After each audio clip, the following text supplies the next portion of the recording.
ინვესტორები, ბანკირები და ბიზნეს ლიდერები მთელი მსოფლიოდან უზბეკეთის დედაქალაქში შეიკრიბნენ, სადაც ტაშკენტის მეხუთე საერთაშორისო საინვესტიციო ფორუმი დაიწყო.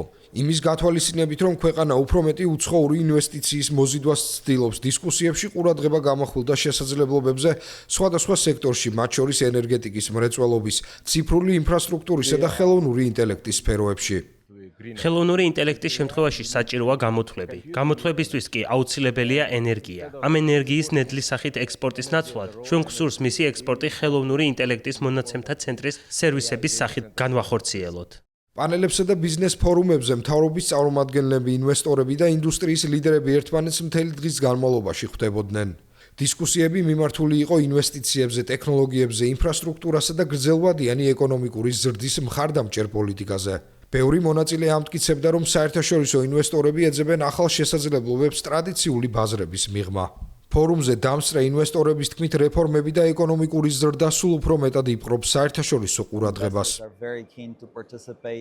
ინვესტორები დაინტერესებული არიან იმით, რომ ქვეყანამ კაპიტალის ბაზარზე მიიღოს მონაწილეობა. ვფიქრობ, უზბეკეთი ერთადერთი ქვეყანაა, რომელიც დიდ ძალისხმევას დებს ინვესტორების მოსაზიდად და ბიზნესებისთვის უზბეკეთში ინვესტიციების ჩადების გასაადვილებლად.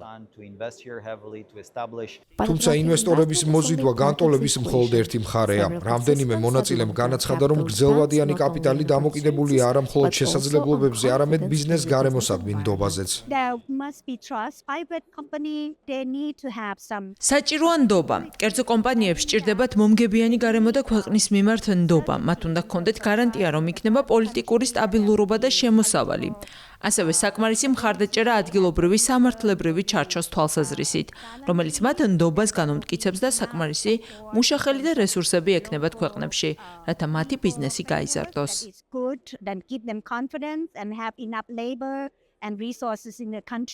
ფორუმმა ასევე მისცა უზბეკეთს შესაძლებლობა გაერღმავებინა კავშირი საერთაშორისო პარტნიორებთან. ბიზნეს ფორუმზე ოფიციალურმა პირებმა ყურადღება გაამახვილეს 193 ამერიკული კომპანიის წარმომადგენლების დასწრებაზე. ეს შეერთებული შტატების ყველაზე დიდი ბიზნეს დელეგაციაა, რომელსაც ოდესმე მიუღია მონაწილეობა საინვესტიციო ღონისძიებაში. საერთაშორისო ჩართულობა იყო ერთ-ერთი ყველაზე ნათელი ნიშანი იმისა, თუ როგორ იპყრობს უზბეკეთი გლობალური ინვესტორების მხრიდან მზარდ ყურადღებას. ჩემ უკან ინვესტორები, ბიზნეს ლიდერები და მთავრობის წარმომადგენლები უკვე მართავენ შეხვედრებს ტაშკენტის საერთაშორისო საინვესტიციო ფორუმის ფარგლებში. ისინი იკვლევენ შესაძლებლობებს სხვადასხვა სექტორში, ენერგეტიკითა და ინფრასტრუქტურით დაწყებული ტექნოლოგიებითა და ფინანსებით დამთავრებული. ფორუმზე მიმოიხილება საერთაშორისო ინტერესების მქონე ინდუსტრიები, თუმცა ყველაზე მნიშვნელოვანი დისკუსიები სტენდებს მიღმა მიმდინარეობს. ფორუმის წინა პერიოდში პრეზიდენტმა შავკათ მირზიოევმა შეხვედრები გამართა მსხვილი ამერიკული კომპანიებისა და ფინანსური ინსტიტუტების ხელმძღვანელებთან. ის ასევე შეხვდა სტუმრად მყოფ ლიდერებს, მათ შორის ალბანეთის პრეზიდენტ ბაირამ ბეგაის, რადგან ეკონომიკური პარტნიორობა და სავაჭრო კავშირები დღის წესრიგის ერთ-ერთი მთავარი თემებია. მომზადებისა და მოლაპარაკებების შემდეგ იმსჯელებენ განცხადებებზე, შეთანხმებებსა და საინვესტიციო გადაწყვეტილებებზე, რომლებიც შეიძლება თავად ფორუმზევე მიიღონ.